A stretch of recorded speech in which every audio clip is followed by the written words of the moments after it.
On this season of the Leading with Audacious Confidence podcast, we share stories from corporate executives and tips from those who coach them to high performance on what it really takes to build and keep your confidence in this fast-paced, ever-changing world of business, and how they inspire others to lead with confidence.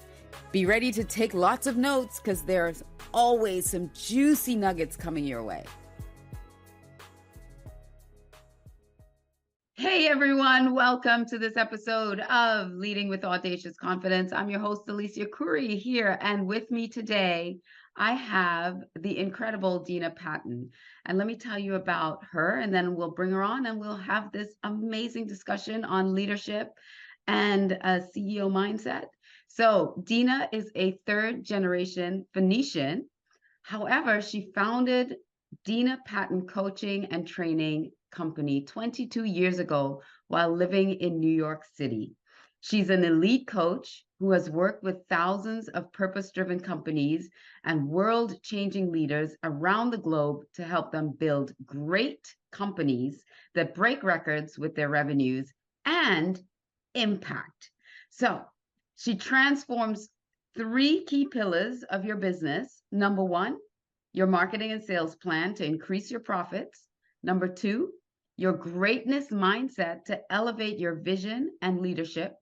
And number three, your systems to expand your business growth. Dena has garnered over 60 media stories, including CNN, Entrepreneur Magazine, and Business Journal. Check out her best-selling book, The Greatness Game, that helps business owners to lead with boldness and greatness. She is here today because she is passionate about helping people build great businesses. So please welcome Dena Patton. Hi, thank you so much for having me on the show. Yes, and please forgive my voice. I'm trying to get it through. I tend to yell and scream even though I have a microphone. But we are going to first start with, what is the greatness methodology? If you could share that with us. Mm-hmm. So greatness methodology is something that I've created and I've been coaching for about 15 years. And really the premise is that we were all born with greatness, but we're not raised or trained how to access it. So a lot of us really go through our whole life listening to our smallness and that survival voice, not even knowing that we were born with greatness and that our highest self is possible. And so for me, I am very passionate about people living and loving from their greatness and really having access to their greatness, because your life completely changes when you start living from your greatness mindset. And it's all about learning how to access it, because we're born with it. You just have to learn how to access it. It does take awareness and discipline, but man, your life changes forever when you do it. I love that. And I love that so much because it is so true that we were born great. And then we allow all these other things to filter out our greatness, and we start believing the wrong things about ourselves, our circumstances, our environment. And it is inside of us. And if you don't have that already innate in you, that passion, that drive to seek it out, you live your whole life thinking that, well, this is it. This is my lot in life. I guess there's nothing more for me here. But right. You have to learn how to access it. It's there. So yay, I love that. So you have this system in your methodology, because I mentioned it in your bio, the three things that you really, really are proficient. Well, you're great at helping pull out of people. So you want to share a little bit more about those systems and processes that you help leaders and business owners go through? Yeah, sure. In my time of coaching entrepreneurs and CEOs, what I really found is, obviously there's a lot of things that entrepreneurs don't have, that when you start to really become and step into CEO, you gain. And the three, in my opinion, most important is 1, strategy, 2, self-care, and 3, systems. A lot of entrepreneurs they don't live in strategy. They just are putting out fires. They're in survival mode. So in my language, that's like smallness, right? Smallness is survival, safety. And it is very easy to spend years and years and years in that and not click over to that CEO mindset that has strategy, self-care, and systems. So the first one that I really help people shift over is strategy. Let's get out of survival mode and just putting out fires every day. And let's put some strategy into your business. Where are you going in the next 6 months, 1 year, 3 years, so that we can actually put the train on the track and start winning those milestones that are getting you closer and closer to those big goals and visions. But you can't do it without strategy. Yeah. And just, not meaning to interrupt you, but just the idea of this is, or this, I want to say this learned behavior of this is how you are to be a leader. And this is what leaders do. And this is how you have to be as a business owner, is that you are basically the fireman or fire person putting out fires. Like that's the model that most people step into this thinking, or the mindset of thinking that this is how it is. And they've never seen a different way, or they've never seen something different. Right. And so it's about opening up yourself to understand that there can be a better way of doing this, and you're not stuck doing it this way. Right. Yeah. And when you start leading with strategy, you know, especially small business entrepreneurs who you only have maybe one person, two people in your business, and you know you need to hire people. That needs to be strategic. Who do you need to hire first, second, third, fourth, fifth, right? And then starting to lead them and delegate to them and empower them and train them well and have an onboarding system. You know, it's all kinds of breakdowns that come with hiring people. I think it's one of, if I had to just give the trophy to the biggest pain to most small businesses, it's the hiring and training of people. You need them, you want them. It's just it's a grueling task to find people, hire them, go through a really good interview process, hire the right people in their skill sets, and then onboard them and train them. It is just a humongous pain point for most entrepreneurs. So, but it's part of getting out of survival, out of smallness, and shifting into strategy and shifting into really being a great leader. You got to have strategy. So, and most people are afraid of their growth because of that pain, because they don't know how to hire or how to train. It becomes this quagmire of, I know I need help, but I can't. Right. And that becomes the mindset that I don't know how to do it, and I can't do it, and I can't do it right.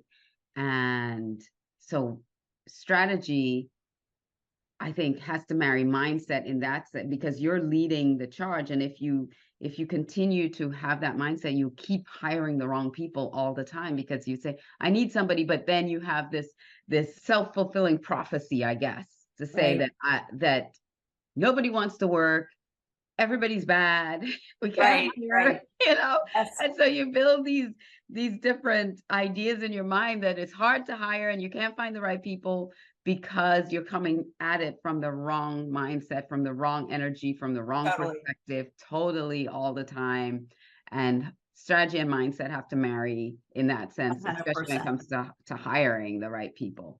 Yeah. So we talk about strategy. Yeah, go ahead. Yeah. And you bring up a really good point, which is one of the reasons mindset is such a big, my book is about mindset. I'm passionate about mindset, because mindset will always sabotage.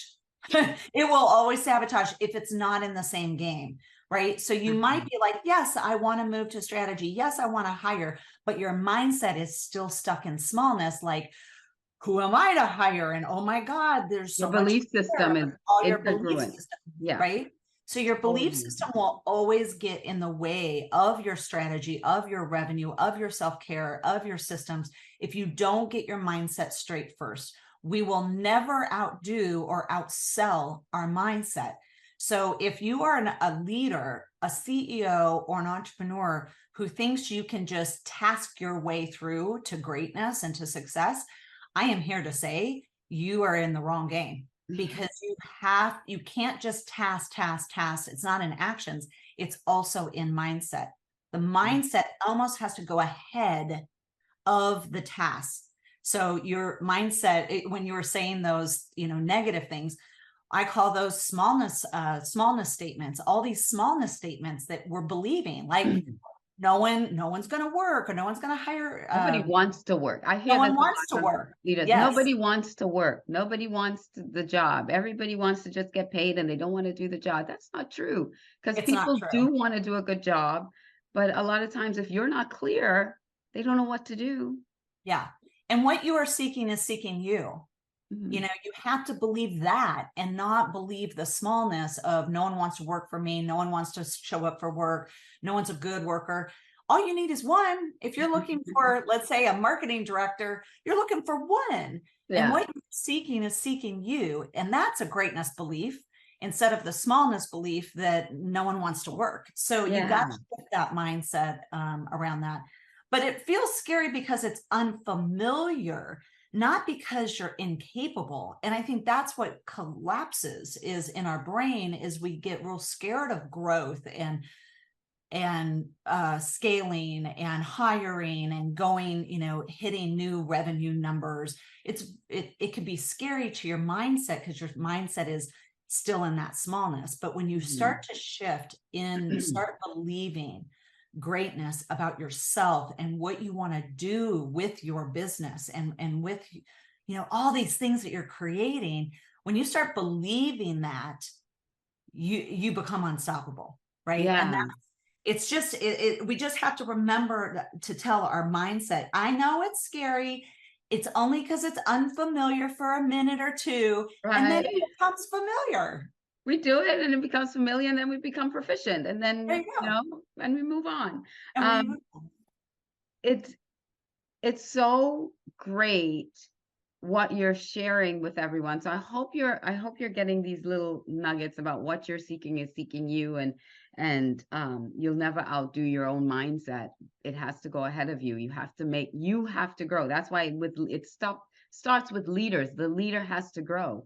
I've heard that, just a handful of A players on your team is worth so much more than a whole group of B and C players.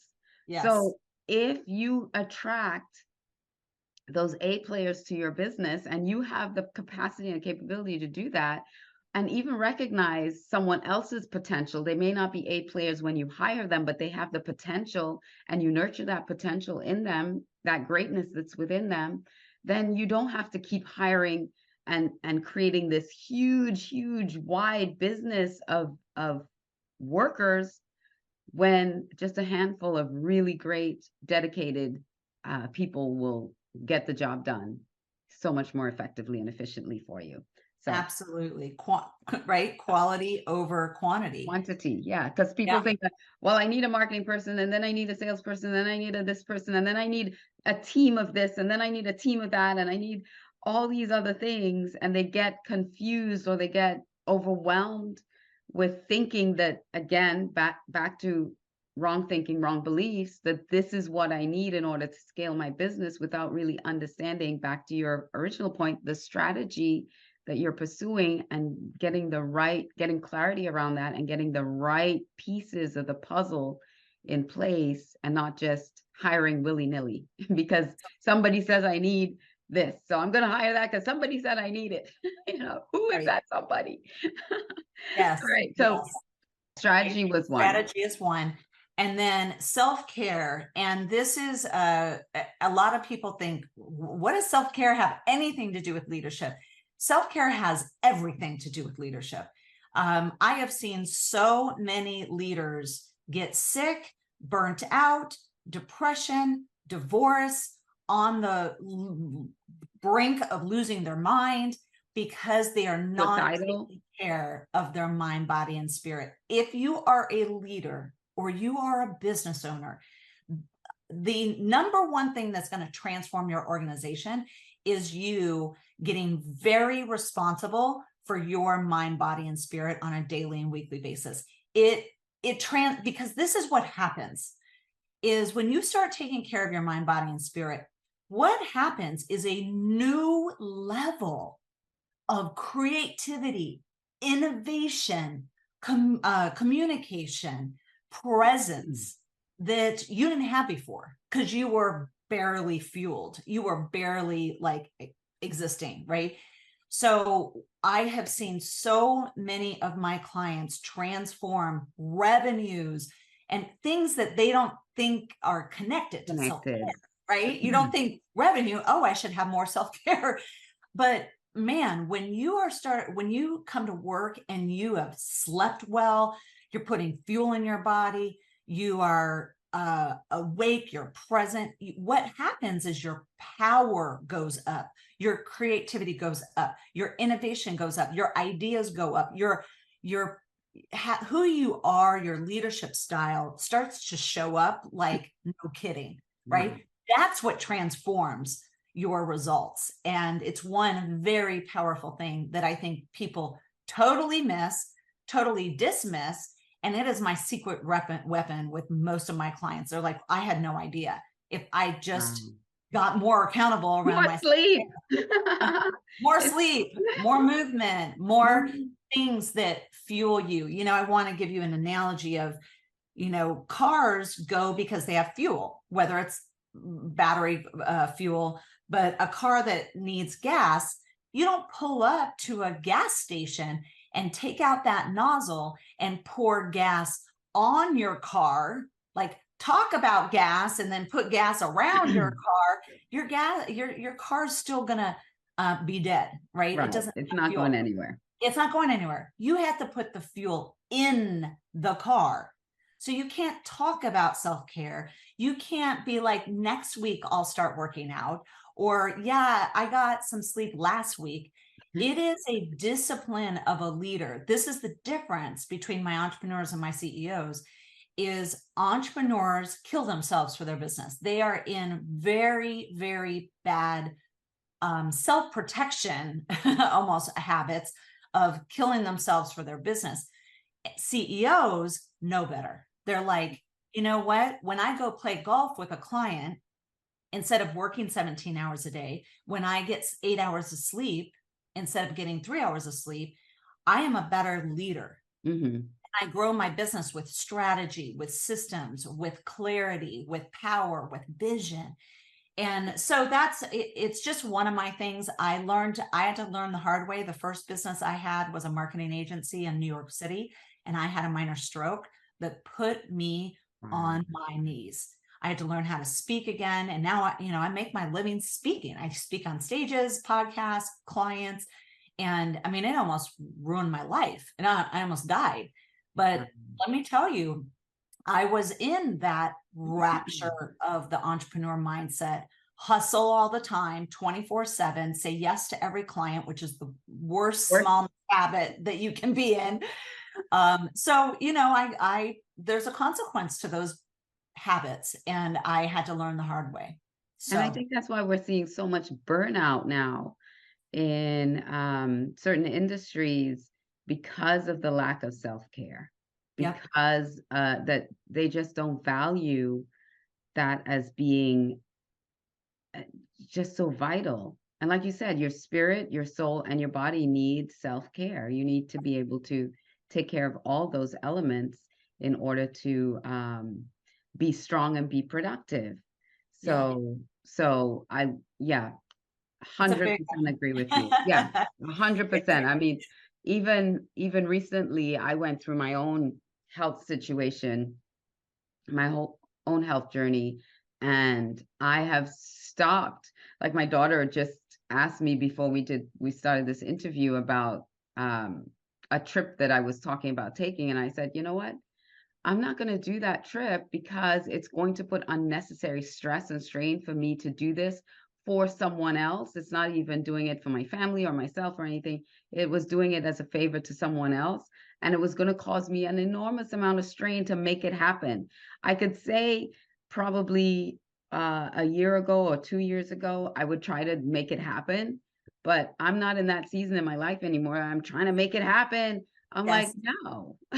Like my own sanity, my own stress levels and everything, I own that. And I'm Yes. not going to put myself under unnecessary strain and stress to do Yes. something that it would be a nice to do thing. It was Right. an essential thing. So Yeah. I Well, told and I love that you aren't forcing, I think we force, and we wonder why we got a weird outcome out of it because we've forced it to happen. And Mhm. boundaries and self-care are easy to talk about. So Um, and it maybe even easy to set in your calendar, like say every Tuesday and Thursday at 5 o'clock, I'm going to go to yoga or go to the gym and weight lift or whatnot. But it's the upholding of that when 5 o'clock comes around and you have so much work on your desk, it's so easy to say, not today, I'll just skip today. And then 2 months later, yeah, you're it's still still you're still skipping skipping. today. You're still You're still skipping. you're Yeah. still skipping. So relaxing and refueling are essential elements to self-care. It's not just down energy relaxing like massages or uh, sleep, but it's also the refueling. It's really important to identify what refuels you. Like for me, I love stand-up comedy. I love live music. When I see things that refuel me, my tank gets fueled, Right. right? It activates me. And so self-care is both the combined of relaxing elements and refueling elements in addition to the health stuff. So super important to lead any leaders, entrepreneurs, CEOs. If you are playing a greatness game in your life that has vision and an impact, you are the fuel of that train, and you got to take care of yourself. So it's a big deal to Yeah, incorporate that. absolutely. Self-care is vital. Absolutely, 100% agree with you on that. I think 80s, 90s, early 2000s, it was all about the rat race. It was all about go, go, go, go, go, don't stop until you reach the finish line type of thing. And the shift is happening to where people are now recognizing how much their health and wellness is more, because you can have all the money in the world and you have horrible health, it's not going to help you. So we have to take care of our health in Yeah, order to be great. And I love, comedy, music, all of that refuels your tank. You have to also know what it is that refuels your tank. but it is. Sometimes people don't take time to figure out. When you ask them, what are your hobbies? I don't have any hobbies. I'm like, oh, wait a second. You don't have a rounded life if you don't know what your hobbies are. And then the other thing you mentioned about working out and taking care. So like I do that first thing in the morning. I The decision is made. Like I don't have to wake up and say, huh, am I going to work out today or not? I mean, sometimes I do try to play that game with myself.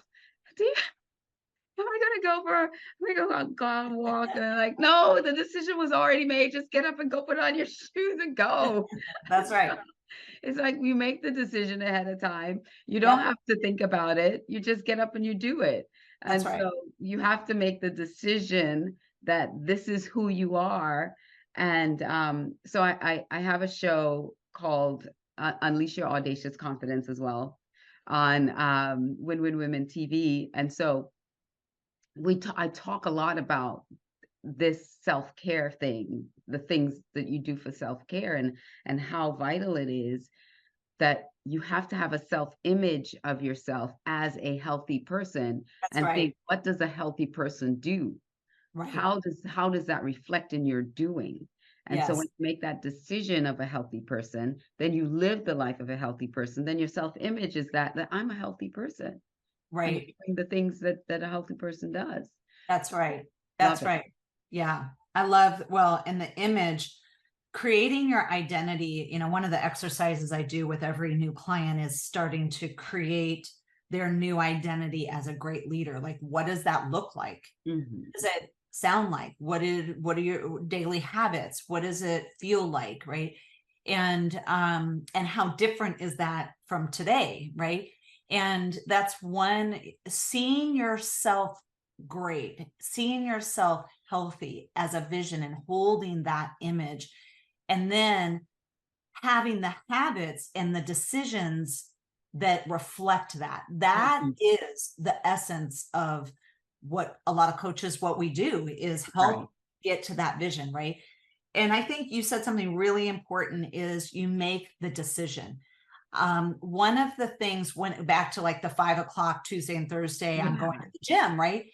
When you make that, it's not just a time on your schedule. Success is scheduled. So we do want your self-care scheduled 100%. But the decision is already made. Like, it's not up for negotiation. And that's the like cherry on top, is put the self-care in your calendar as a decision, not as an option. Mhm. That is the distinction. So there's no negotiating. There's no like, oh, let me see if I want to go. No, we put But it you're on. never gonna want to go. Who wants to go? Never, never. I don't want to, one of my health games is eating over 100 grams of protein every day. And then my water game, which neither one of those I like. But you know what I love is the results from it, because my brain is completely different when it's on protein and water. Who I am, how I show up, my power, my vision, my creativity is at new levels versus if I just get a whole bunch of carbs, right? So I love cheeseburgers and I love donuts. Those are my two little, Guilty pleasures. yes. But if I can't eat those every day, I have to focus on what gets me the results and the identity that I want. And Right. I can still have a donut here and there, or a burger here and there. I just can't have it every day because Every it day. doesn't get me to that identity that I am going for. Yeah. Right. Yeah. Perfect. Now, what's the third area? So the third area is systems. So we talked about strategy, self-care, Okay. and then the third is systems. And I'm really, really passionate about systems. I have seen just massive transformation in both very small businesses. You're in $100,000, $200,000 range. And then some of my clients who are in the much bigger range, the 20 million, 50 million, it can double, quadruple your business very quickly when you have systems. But Mm. again, a lot of entrepreneurs, they're in the fire stage, little hamster on the wheel, right? And they're like, I don't have time to create a system, right? So it's, I know that you know this, but systems are those things that what I want you to do is actually write down the systems that you need or Mm. need tightening, right? And I have a saying, where there is chaos, there is no system. So if I came into your company and gave an audit of productivity, efficiency, I can probably see the chaos, right? I can see some chaos over here in sales, and I can see a little chaos over here in admin, and I can see a little chaos over here in marketing. Where there is chaos, especially repeatable chaos, it's because there's no system there. Yeah. So one of the best places I can tell you to start is start in sales, because it has the biggest payoff. When you create a sales system, it is my favorite thing to create is a sales system, because you go from throwing spaghetti on the wall with sales and one-offing it to what I have a system that works, that it's well oiled, I feel confident in, and it not only serves you, but it serves the customer. And you lead them. I say the biggest place that leadership shows up is sales. Mm-hmm. If you don't think sales is about leadership, you're in the wrong game. You've got, because you're leading people through a process, from being a stranger to knowing you, understanding you, knowing your process, knowing your brand, testing you out, maybe buying something from you and then buying more from you. That whole process is leadership, and it has to be step by step, or you're recreating it every single time. And that's where it becomes very exhausting. And it also, when you get to some scale, like, it's very overwhelming. I have an agency right now, and she has 12 employees. Actually two same exact situations, of marketing agency and then a PR agency in London. They're both struggling with the same thing, where their sales system and their onboarding system is non-existent. They just create it in the moment for whatever client they're pitching. Right. And it's exhausting. And then what happens is you have, say, 4 people in that process, and they're stepping on each other's toes, and they don't know, hey, did you get that information? No, I thought you did. And it's confusing, it's overwhelming.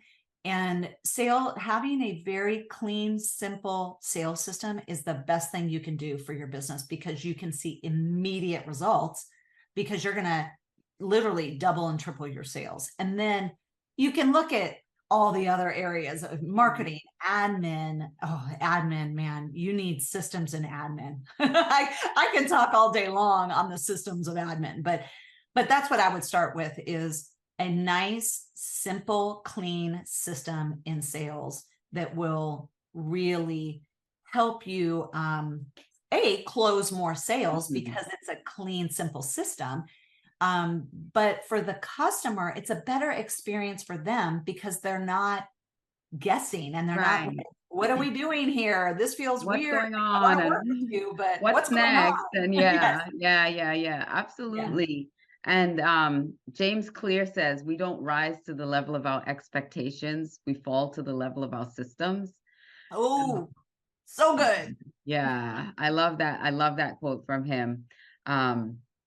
Because it's so true. If you don't have proper systems in your business, you don't have a business, really. And especially, right, really, you are winging it, you're throwing spaghetti on the wall. And even if you just took an hour or 2 every week to look at one, just focus on one, choose one. Maybe your admin is in complete breakdown, and you need to do that first. Then do that first. But choose one and look at the chaos. I know chaos is really uncomfortable to look at, again, because it triggers that, like, maybe it triggers shame or embarrassment, or just like, oh God, I'm such a failure. Look at my admin. It's a mess, or my sales are a mess. And that's, this whole world of entrepreneurship, leadership, we're learning. We're learning. You weren't born knowing how to do this stuff. None of us were. We all have to learn it. Yes. So give yourself some grace. Yes. So it's really important to look at your, like, chaos, look at your mistakes with eyes of grace, and just say, you know what, I'm going to learn from this, and I'm going to do it better. Know better, do better. Because I'll tell you, another thing that really trips up leaders and business owners is shame. We make mistakes all the time. It just is, because we're human beings. Whether it might be a financial mistake in our checkbook, it might be, for some reason, our automation system charged someone double. It might be that you missed an appointment and someone was waiting for you. Whatever. We make mistakes. And then what happens is that shame compounds and compounds and compounds. And so much of this journey of leadership, entrepreneurship, is forgiveness. We've got to forgive ourselves every day, because that shame does compound. And then it's going to be a screaming smallness in your head of, like, what a loser and what a failure. Who do you think you are? What are you doing? Right? You can't even boil water. What's wrong with you? It becomes real. It does. Shame it's big. I mean, Brene Brown built her whole business around releasing people from shame and guilt and all those negative things. Which is why I love the 4 agreements, Yes. because it's a learning process, you know, the 4 agreements. If you really, really take it to heart, you'll see that just like you were saying, everybody makes mistakes, and it's about learning through them. Back to mindset again, because if Yeah. you see this as data points and not take it personal, not take everything personally. So that's, what is that? The second Yeah. agreement, don't take Yeah. everything personally. So if you Yes. don't take it personally, even when you do it yourself, don't take it personally that I'm such a boob because I did this. It's like, Right. oh, wow, what a learning moment for me. Yeah, Well, I always say thank you for opportunity. the lessons. Yeah, Thank you what for an the lessons. opportunity. Right. Right? Yeah. Because Napoleon Hill says, even though he's like, it's some of the greatest opportunities you have when it looks like failure. Yes. That's that's where you can see the greatest opportunity. So I love the 3 S's that you shared: strategy, self-care, and systems. So Yes. those are the things in your leadership journey, in your CEO mindset, that you really need to pay attention to. What is the strategy that and strategy is something that you have to refresh. You don't Yes. put it on a board and then never look at it again. It needs what do you say, like an aircraft is like 90% off course, and it's always self-correcting. It's always correcting. Right. So you always need to tweak and correct and make sure you're on course and stuff. So don't put your strategy on a nice little laminated something and say, this is strategy and that's it. And Yes. and I don't care what else happens around me. The house could be burning down. This is the strategy. Right. That's not how it works. We have to keep monitoring and adjusting as we go. Um, but I so appreciate you sharing those things. So I want to get into some rapid fire things that we're going into, but is Okay. there anything that I didn't ask you that you want to share before we go into the rapid fire questions that I have for you? The only thing I would love to share is back to self-care, because I'm just super passionate about it. I have some free downloads, some templates that you Oh, can create absolutely. your own self-care plan um, in my greatness methodology. And so there's a template at amazinggreatness.com, and you can download that self-care template, literally print it out and start your self-care. I call it CEO self-care plan. And it's just as important as your marketing plan, your business plan. And when you regard your self-care with that level of regard, Important. importance, you'll see your entire organization change and your revenue and your impact. So amazinggreatness.com is, you can grab that template. Thank you so much for that gift. That's wonderful. I appreciate that for our listeners out there and viewers. So, I have these few questions, and Yes. just whatever comes to your mind. Um, so what's the biggest leadership mistake that you ever made yourself or was a victim of? Ooh, um, I would say there's so many, there's so many lessons along this way. Um, leading people all the same way.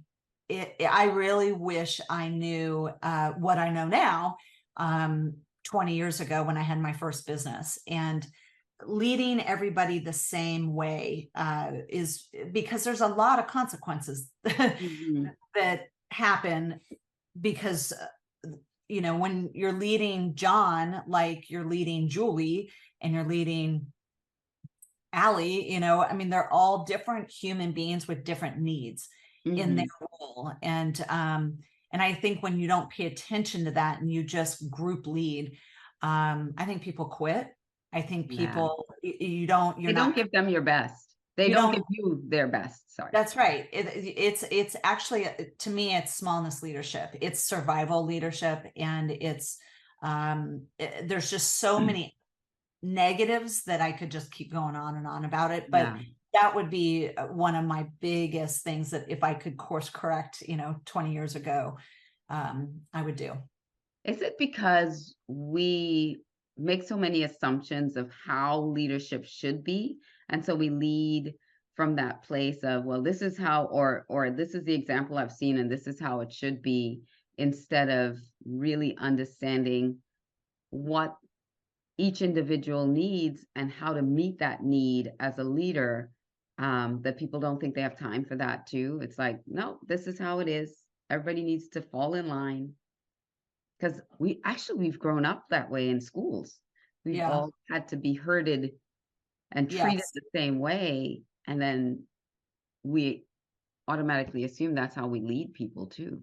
Right. It's very school modeled, and I think a lot of leaders, they're just driving the result. They're driving that their objective is the result, and everybody's going after that result, trying to produce that result, versus leading and empowering each individual. And I think it's really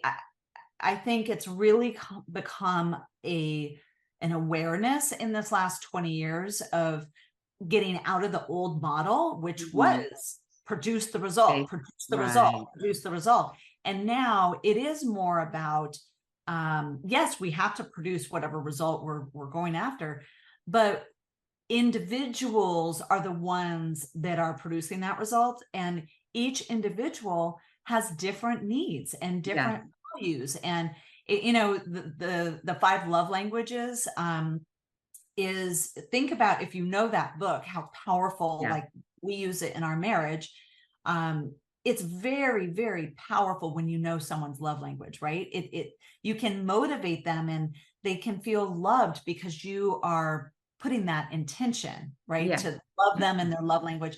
Well, how are we doing that in the workplace, where if you have 10 people on your team and you're all loving them the same way, or based on your own love language, based on what you need, not what they need. Right. They're not always going to receive it all the same way, because not their love language. It's not right. Yeah. So just that, the individual team, empowering team members, understanding your team members, understanding your people, the human capital of this. And I think we're all getting better at that space and learning different tools. It's really important that you put tools on your tool belt to do that. If you don't, you're just going to lead the same way. So exactly. So that would be mine. Yeah. Nice. So what's the most Jedi audacious leadership move you've ever made, that it was so out of the box, but it actually worked? Oh,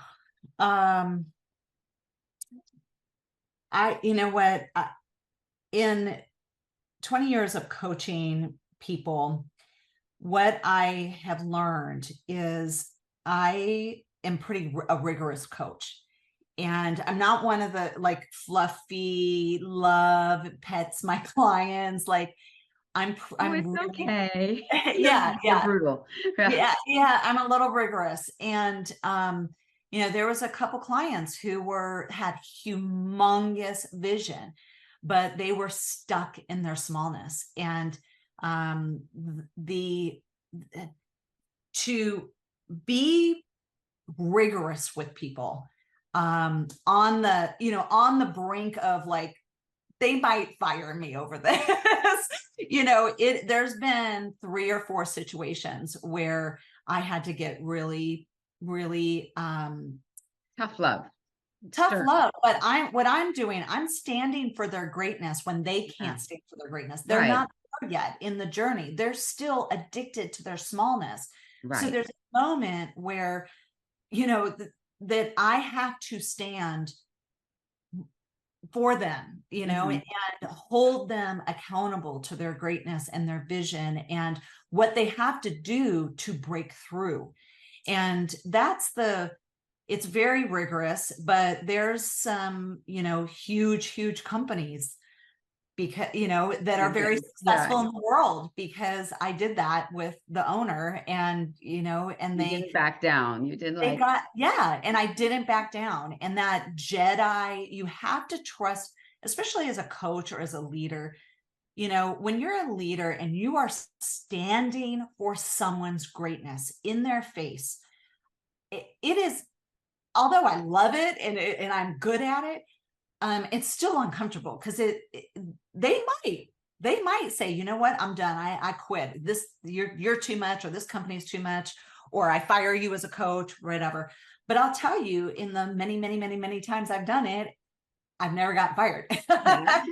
So, because they know they want it, they want not want my rigorous coaching. No, they want the vision. result. They want that vision. And then, and they have, there's a point when you're being coached and your coach really steps on your toes and tells you this is what you need to do. And the fear and the imposter syndrome and the anxiety and all those things rise up in you, that back to the decision that you made a decision, not just to hire this person as a coach to hold you accountable to this, but also to get you where you're going, that you have to, the rubber meets the road and you have to say, no, I have to step into this.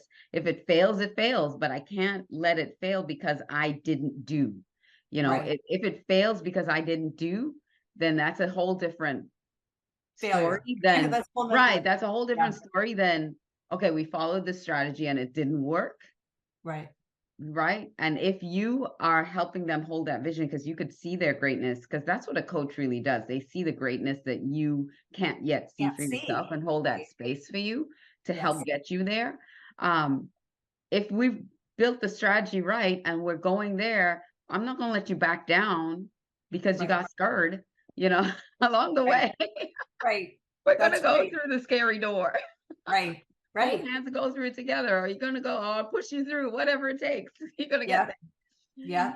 And it's just my favorite part of being a coach. And it's why I've been, I don't think I set out to have this company over 20 years, but it's so fulfilling to see the transformation when, from, a little win, one of my CEOs, who she wants to be a speaker and best-selling author. And I coached her through her book, it got best-selling, created her speaker system. And she's now, a year into it, and she's getting $5,000 to $10,000 speaking engagements. And just in the last couple months, she's, done her first 3. And, a year ago, that was so impossible. It was so weird for her to even dream like that, And so you take, taking a dream and vision and then just standing for it and standing for it and standing for it. And then when you fall down, standing for it more and doing the work. You have to hold the vision and that identity, but you have to do the work. There's work to be done, right? Absolutely. So it's the systems, or pulling out a brand strategy, the systems, everything we talked about to help get you down that road. Yeah. So who is someone that inspires you every day? Oh, I have many, but I would say my daughter, most of all. I have a teen daughter, and she just, for me, my commitment to her life and the experiences that I want to give her, it just pulls me forward every day. And it makes me a better, it doesn't, I have lots of heroes and lots of sheroes and people that I've really admired over the years and study. But on a daily basis, it's my daughter, Allie, who just really, brings out the best in me. I hold myself to a new standard for her. And what I want to give her a role model of you can be anything you want and dreams. And so, she's probably my inspiration. Beautiful. Yeah. So if you were deserted on a castaway on a deserted island and you had 3 things that you could bring with you, one cannot be a cell phone, what would those 3 things be? Cheeseburgers, donuts. I'm just kidding. Because who cares? I'm deserted. That's so funny because I just watched a movie. We got back from a vacation recently, and the movie that I watched was a survival movie, and it makes you think about, gosh, if I was in that situation, what would I do? What would I bring? you start to think about the things that you would need to do Survive. for food, but luxury items, I don't, I don't know. I mean, besides the survival stuff, I'd probably bring the Bible. I mean, if I had to bring one book, it would be that, because it is the thing that I feel like would keep my mindset. Hold I you, think, right. yeah, Hold hope for you. Yeah. yeah, I have lots of books that I just, are go to for lots of inspiration. But I would, if I was in an isolated situation, the Bible would have to be a part of it, Yeah. because you just lose, there's so many opportunities to lose hope and lose your Right. vision and lose your mind. Exactly. And so that would be a nice pillow, a cheeseburger, and the Bible. All right. might be my three. Right. That's awesome. And so what are you reading now, or what are your top 3 favorite titles? Either one. You can either give me what you're reading now or your top 3, or even your own book. So we could put that up.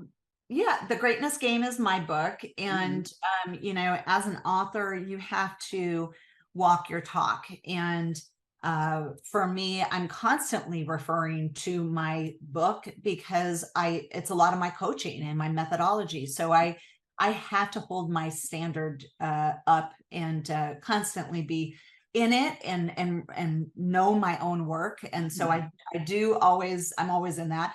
But I'm actually reading Dream Big by Bob Goff. It's over on my other desk. And so I love dreams. I love people who dream big. I love people who are going after their dreams. It's something that's been in me my entire life, and I didn't really have words for Mhm. it when I was young. But I've always been a cheerleader and an advocate for dreaming, because I Yeah. think as human beings, it's hard being an adult, being It's hard human, adulting, yes. and But all it's the things. So I'm about dreams. And so I actually was nice. gifted that book and just love it. Awesome. I was called a dreamer my whole life. I'm like, yeah, at first I had a lot of shame around it, but I was like, that's an awesome compliment. Because It's a I am a gift. big It's dreamer. such I've always been dreaming about big things my whole life. So I thank you so much, Dina, for being and playing along and sharing so much valuable information with us. And um, I will, I hope everybody got great things out of this too. And most importantly, that they are great and they have that capacity for greatness within them. So thank you so much. Thank you. Thank you for having me. So I want to just leave this with you to lead yourself, most importantly, then lead your teams and lead your organization with audacious confidence. And I will see you next time on another episode right here on Leading with Audacious Confidence. See you next time. Bye.